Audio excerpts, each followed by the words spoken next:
Student, welcome to my channel Pratishth classes. मैं हूं मीना मिश्रा।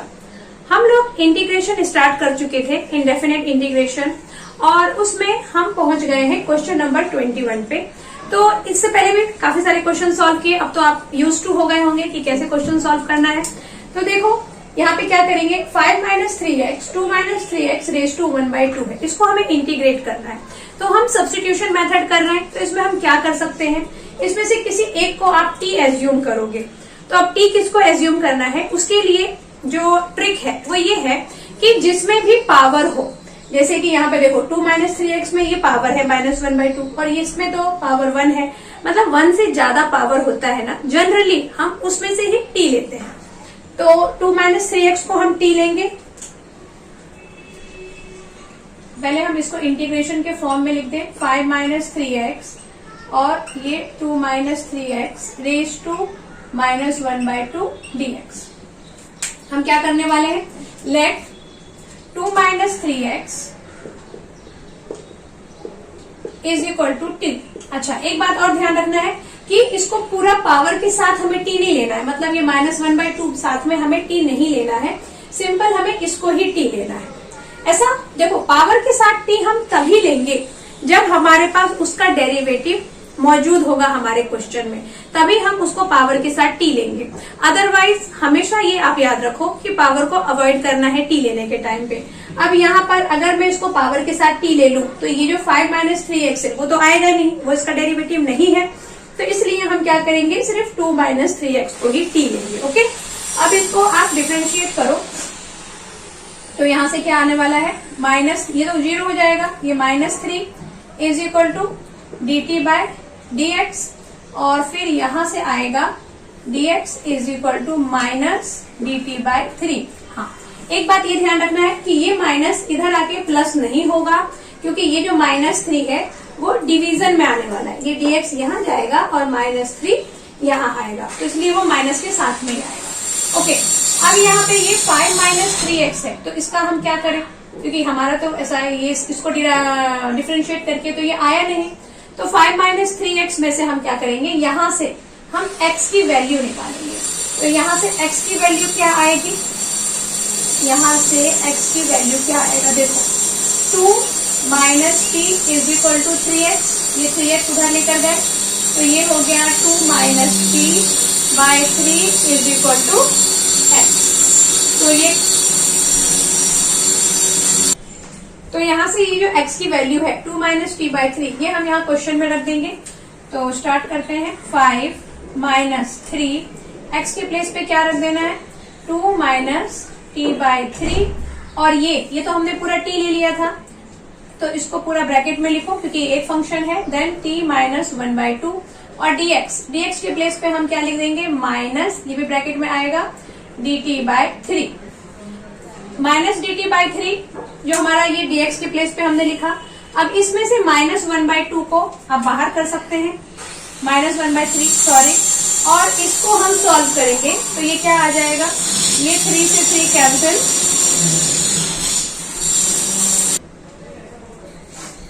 तो ये -1/3 हमने बाहर लिया, और यहाँ क्या बचा देखो, और ये 5 माइनस ये 2 ब्रैकेट ओपन करेंगे, माइनस प्लस t, ये ब्रैकेट में आएगा, और यहाँ क्या आ जाएगा, t - 1/2 और ये dt।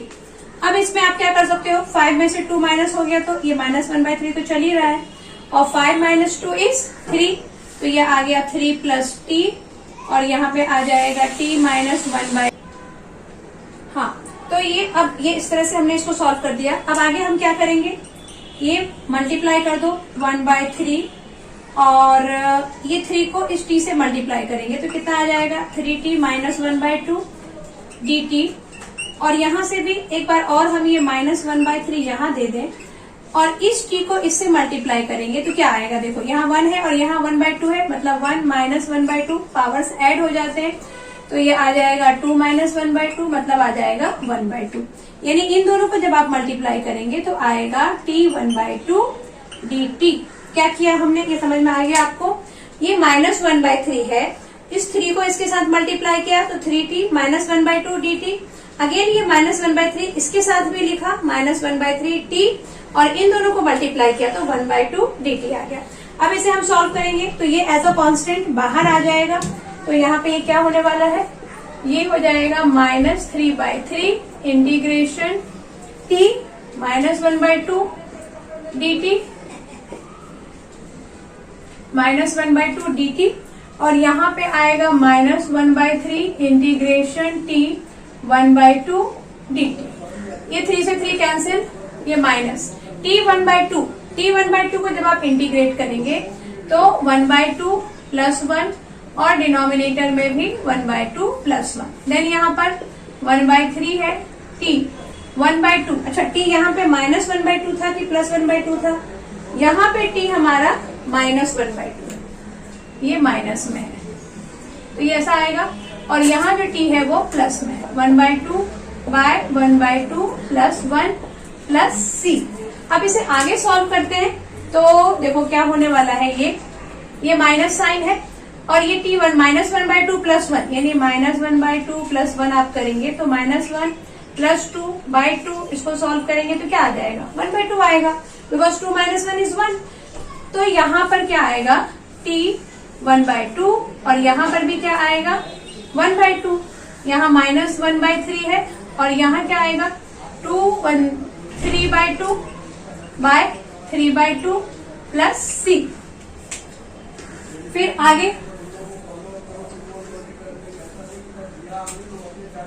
आगे हम क्या करें, अब इसको ये 1/2 का 2 लिख दें माइनस, और ये हो जाएगा √t माइनस यहाँ पे 1/3 और ये क्या है, ये हो सकता है 2/3 और यहाँ पर t 3/2 + c। ओके, अब जो t है, t की जगह आप वैल्यू सब्स्टिट्यूट कर दो। t क्या था हमारा, t था ये 2 - 3x, तो यहाँ पे आप t के प्लेस पे क्या लिख देंगे, 2 - 3x माइनस यहाँ आ जाएगा 2/3 3 = 9, और ये 3/2 का मतलब होता है 2 - 3x एक बार बाहर और एक बार 2 - 3x रूट के अंदर + c। तो अब हम आंसर चेक करेंगे कि हमारा आंसर राइट है कि नहीं। वैसे आंसर में डायरेक्ट 3/2 लिखा हुआ है, तो आप चाहे तो वैसे भी लिख सकते हैं या फिर आप इसको इस तरह से भी लिख सकते हैं। तो समझ में आ गया ये क्वेश्चन कैसे किया। अब देखते हैं नेक्स्ट क्वेश्चन। क्वेश्चन नंबर 22 देखो, 7 + 4x + 5x² / 2x + 3 का पावर 3/2। तो यहाँ पर भी कोई किसी का डेरिवेटिव नहीं है, तो हम क्या करें, इसको t ले लें। और अच्छा, एक और आपको याद रखना है बात कि जनरली हम जो डिनोमिनेटर होता है उसी को t लेते हैं। न्यूमरेटर में हम t कब लेंगे, अगर वो जो डिनोमिनेटर है वो उसका डेरिवेटिव हो, उसी केस में ऐसा होगा कि आप न्यूमरेटर को t लेंगे, अदरवाइज डिनोमिनेटर से ही आपको t लेना है। तो यहाँ हमने इसको t ले लिया 2x + 3 को, इसको सॉल्व करना स्टार्ट करते हैं। पहले इसको इंटीग्रेशन के फॉर्म में लिखें, इसे प्रॉपरली अरेंज कर दें। 5x² + 4x + 7 / 2x + 3 3/2 dx। तो क्या डिसाइड किया हमने कि 2x + 3 को t ले लें। Let 2x + 3 = t। इसको जब आप डिफरेंशिएट करेंगे तो क्या आएगा, 2 = dt/dx, और यहां से dx क्या मिलेगा हमें, dx मिल जाएगा dt/2। अब यहाँ पे रख दो dt/2, और x की प्लेस पे हम क्या रखेंगे, यहाँ से x क्या मिलेगा, देखो यहाँ से मिलेगा 2x = t - 3 और x मिल जाएगा हमें t - 3/2। ये समझ में आ गया आपको, 2x, ये 3 इधर आ गया तो t - 3, देन x = t - 3/2। ये हम यहाँ पे सब्स्टिट्यूट करेंगे x के प्लेस पे, तो ये कैसा होगा, ये हो जाएगा 5x² मतलब t - 3/2 का whole square + 4, x is what, x is t - 3/2 + 7, और बाय क्या है, बाय है t का पावर है 3/2, और dx के प्लेस पे क्या लिखना है हमें, dt/2। अब यहाँ से हम क्या करेंगे, ये 1/2 को बाहर ले आओ, 1/2 आ गया बाहर, और यहाँ क्या बचा, यहाँ बचा 5t - 3 का होल स्क्वायर बाय, इसको 4 कर देते हैं, 2 2 = 4, मतलब इसको स्क्वायर से बाहर निकाल दिया इसलिए 4 कर दिया। अभी ये पूरा होल स्क्वायर था, यहाँ से आप इसको कैंसिल कर सकते हैं, तो ये बन जाएगा 2 ये आएगा t माइनस 3 प्लस 7 और dt, क्योंकि 1/2 तो यहाँ बाहर आ गया। अब हम क्या कर दें, अच्छा डिनोमिनेटर भी था हमारे पास, दैट इज t 3/2। अब हम क्या करेंगे इसके आगे, तो अब हम क्या करेंगे, इस 4 से इन दोनों को मल्टीप्लाई कर दें और फिर ये 4 यहाँ नीचे लिख दें। मतलब हम क्या करने वाले हैं, 1/2 इंटीग्रेशन 5, यहाँ क्या लिखेंगे, t माइनस 3 का होल स्क्वायर, तो ये आ गया t माइनस 3 का होल स्क्वायर, देन 4 2 जा 8 प्लस 8t माइनस 3 और प्लस 7 4 जा 28 बाय क्या होगा, ये 4 इधर बाहर आ सकता है, या फिर अभी आप फिलहाल यहाँ रख दो 4 डिनोमिनेटर में, t 3/2 और यहाँ पे आ गया आपका dt। तो ये समझ में आया क्या किया मैंने, 4 2 जा 8, 4 7 जा 28 और फिर ये 4 यहाँ डिनोमिनेटर में आ जाएगा, क्योंकि वो सबके साथ आ जाएगा ना डिनोमिनेटर में, तो 5 वहां ऊपर है और ये 4 इधर आ गया। अब हम इसको नेक्स्ट क्या करें कि ये 4 को एक तो बाहर लिखते हैं आप, यहाँ हम क्या कर सकते हैं, ये 5 इसको a माइनस बी के होल स्क्वायर से खोल दो, a square minus 2ab 6b plus b square मतलब 9, और ये क्या हो गया, ये हो गया 8t माइनस 8 3 जा 24 प्लस 28 बाय क्या हो जाएगा, t 3/2 dt। ये समझ में आ रहा है आपको क्या किया, यहाँ पे t माइनस 3 का होल स्क्वायर है तो इसको a माइनस बी के होल स्क्वायर से खोल दिया। a माइनस बी का होल स्क्वायर का फॉर्मूला क्या है वो तो आपको याद होगा, that is a square minus 2ab plus b square. तो यही वाला फॉर्मूला यहाँ पे यूज किया मैंने और इसको एक्सपांड किया, तो T square minus 6t plus 9 आ गया, इसको इससे मल्टीप्लाई किया और ये ऐसा हो गया, और ये 4 तो ऑलरेडी हम बाहर ले ही चुके थे। अब इसे आप सॉल्व करिए, मतलब 5 को अंदर मल्टीप्लाई करेंगे तो क्या बनेगा, देखो 1/8 और यहाँ आएगा 5t स्क्वायर माइनस 5 6 जा 30t प्लस 5 9 जा 45 प्लस 8t माइनस ये 24 और 28, तो वहां से क्या आ जाएगा, वहां से आ जाएगा +4, तो यहाँ लिख दें हम +4 बाय t 3/2 dt। अब हम क्या कर सकते हैं, ये जो t 3/2 है इसको ऊपर ले जाएं t माइनस 3/2 करके और सबके साथ उसको हम मल्टीप्लाई कर देंगे और ये जितने भी टर्म है उनको अलग करके हम इंटीग्रेट करेंगे। तो देखो क्या करने वाले हैं, 1/8 इसको ब्रैकेट में लिख दो और ये integration 5t square minus 30t plus यहाँ पे ये 45 प्लस 4 कितना हो जाएगा 49, और यहाँ पे ये 30t में से 8t हम माइनस कर देंगे तो ये भी हमारा थोड़ा छोटा हो जाएगा। 30 माइनस 8 कितना आएगा 22 आ जाएगा माइनस 22t और यहाँ हो जाएगा प्लस 49 और इसको लिख देंगे ब्रैकेट में और ये आ जाएगा t minus 3/2 dt, bracket close. अब हम क्या करेंगे, 5t square minus 22t plus 49 आ गया।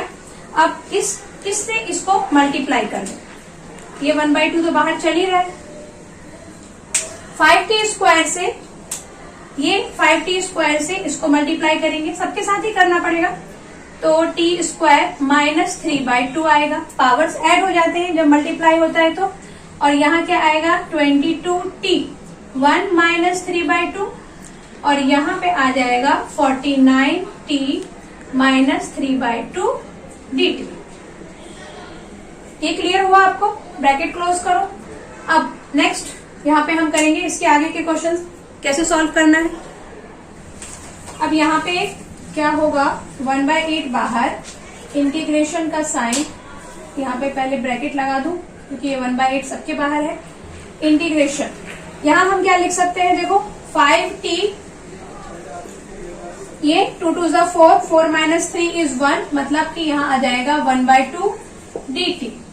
फिर उसके बाद माइनस, ये 5 को भी बाहर ही कर दो कांस्टेंट होने की वजह से, देन माइनस 22 इंटीग्रेशन t, यहाँ क्या आएगा 2 1 जा 2, 2 माइनस 3 माइनस 1/2 आएगा ना dt और फिर यहां से हम क्या कर दें, प्लस 49 बाहर कर दें, इंटीग्रेशन का sine t minus 3/2 dt bracket close.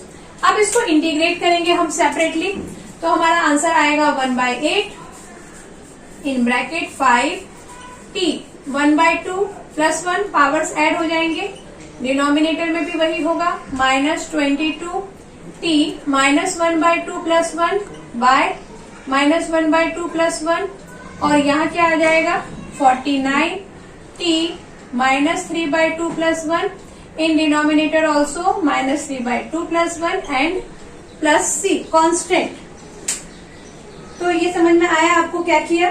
अब हम इसको आगे जब सॉल्व करेंगे तो क्या होगा, देखो ये 1/8 बाहर है, यहाँ आएगा 5t 2 1 या 2 प्लस 1 3/2 और नीचे भी आ जाएगा 3/2, यहाँ पे माइनस 22t, यहाँ पे आएगा सिर्फ 1/2 और डिनोमिनेटर में भी आएगा 1/2, यहाँ है प्लस 49 2 1 या 2 3 माइनस 2 इज माइनस 1/2, तो यहाँ पे माइनस 1/2 आएगा और यहाँ पर भी आ जाएगा minus 1/2 bracket close plus c कर दो।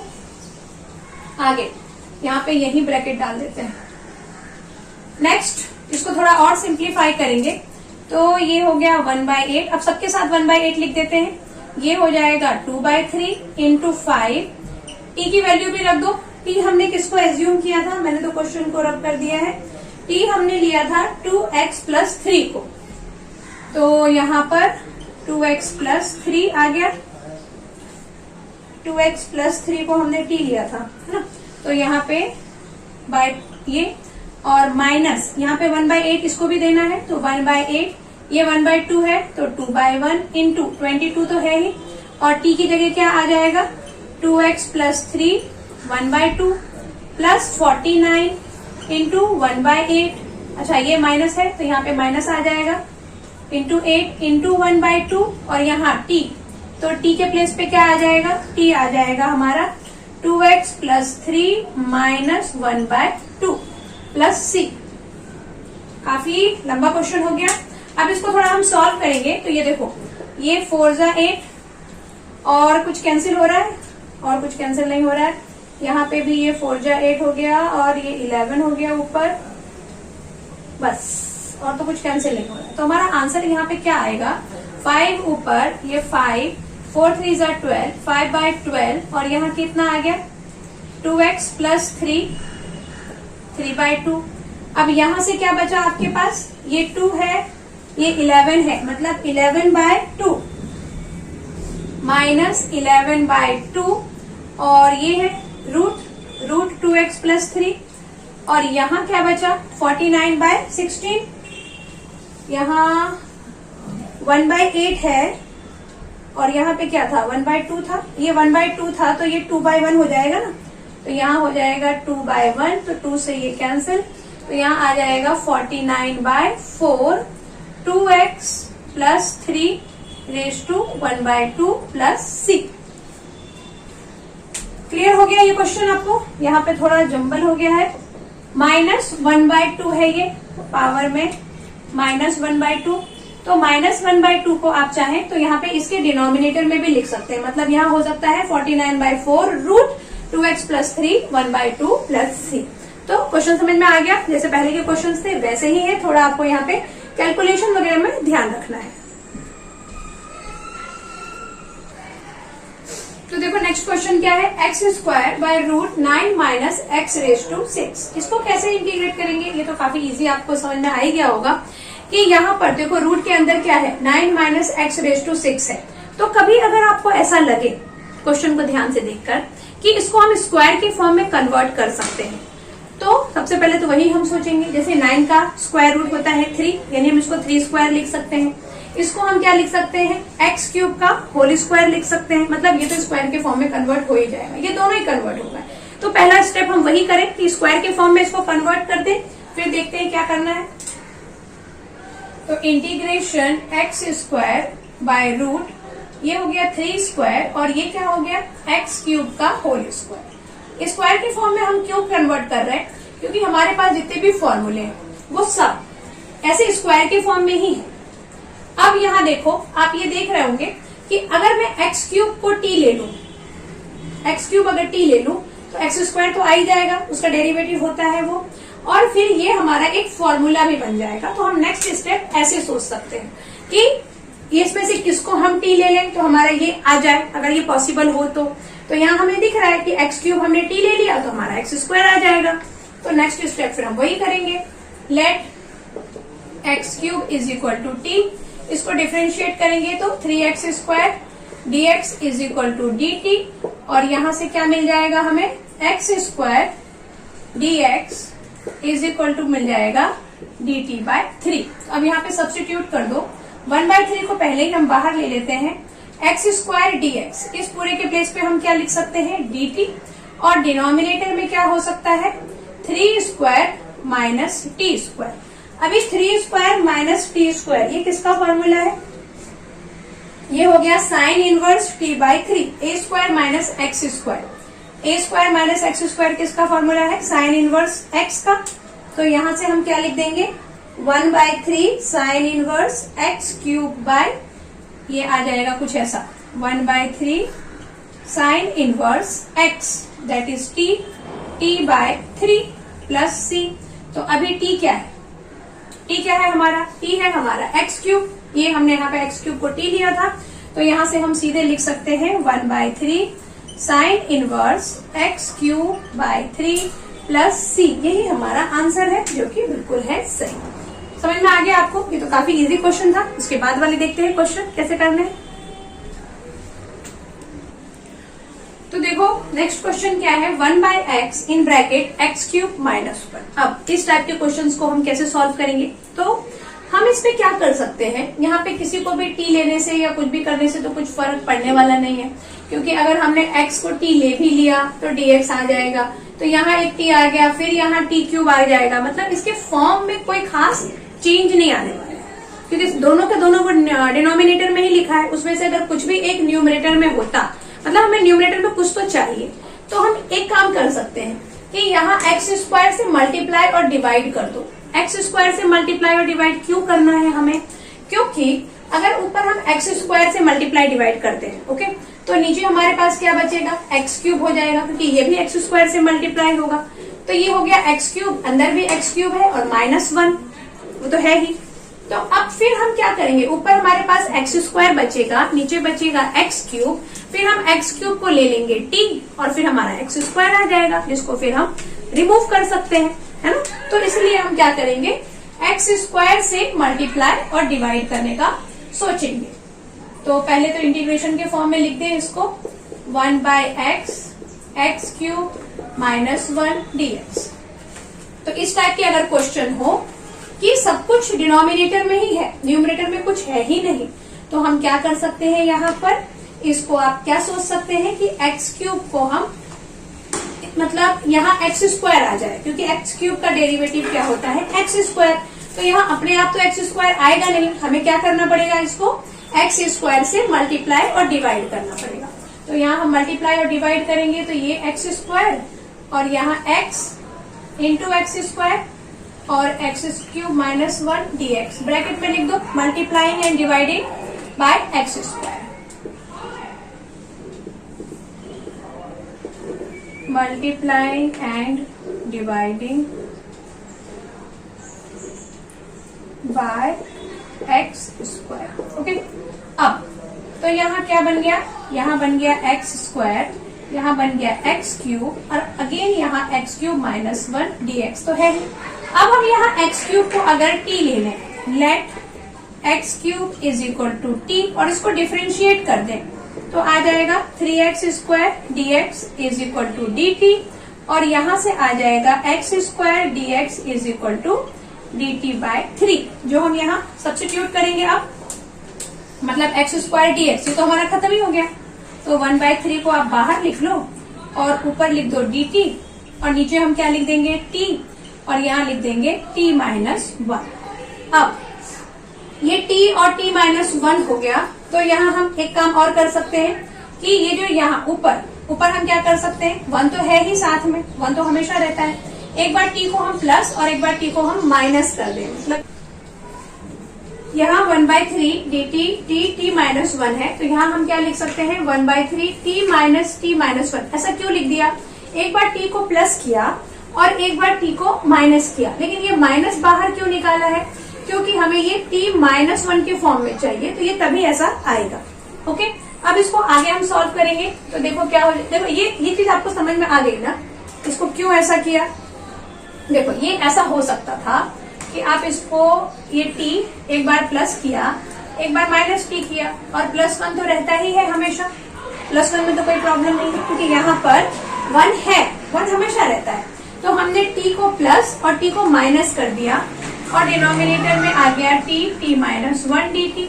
अब यहीं से हम क्या करें, हमें t -1 का फॉर्म चाहिए यहाँ पे, तो यहाँ से जब आप माइनस कॉमन ले लेंगे तो ये माइनस बाहर आ गया और ये चीज माइनस में हो जाएगी। वही मैंने यहाँ पर लिखा है। तो समझ में आ गया आपको कि वो चीज ऊपर कैसे लिखा। अच्छा, अब इसके आगे देखो, अब हम क्या करेंगे, इस t के साथ इसको सेपरेटली लिख देंगे। तो ये ऐसा आ जाएगा t/t -1 dt, और अगेन 1/3 के साथ लिख दो। इस बार हम ये माइनस लगाएंगे क्योंकि यहाँ पे ये माइनस लगा हुआ है, t -1/t -1 dt। इन दोनों के साथ इसको 2 बार लिख दिया। अब ये कैंसिल हो जाएगा, t कैंसिल, यहाँ t -1 कैंसिल, और आएगा क्या सॉरी, यहाँ आएगा 1/3 integration 1/t -1 dt minus 1/3 integration 1/t dt। इसको सॉल्व करेंगे तो इसका आंसर आएगा log t -1, और यहाँ पे भी आ जाएगा 1/3 log t plus constant c। अब हमने t किसको लिया था, t था हमारा x3, तो वो रख दो 1/3 log। अच्छा, एक काम ये हो सकता है कि यहाँ से 1/3 आ सकता है कॉमन, जो कि ऑलरेडी कॉमन था ही, और यहाँ हो सकता है x³ -1/x³ प्लस c। ये क्या किया मैंने, ये आपको पता होगा कि log ये दोनों माइनस में है, ठीक है, दोनों log के साथ है और माइनस में है, तो उसको आप इस तरह से डिवीजन में लिख सकते हैं। ये log का फंक्शन होता है। तो 1/3 log ये x³ -1/x³। एक बार आंसर चेक करेंगे तो आंसर तो हमारा राइट है। ओके, समझ में आ गया क्वेश्चन अच्छे से। तो आज का लेक्चर बस यहीं पे स्टॉप करती हूँ मैं, और बाकी के जो क्वेश्चंस हैं वो हम लोग नेक्स्ट लेक्चर में डिस्कस करेंगे। Thanks for watching.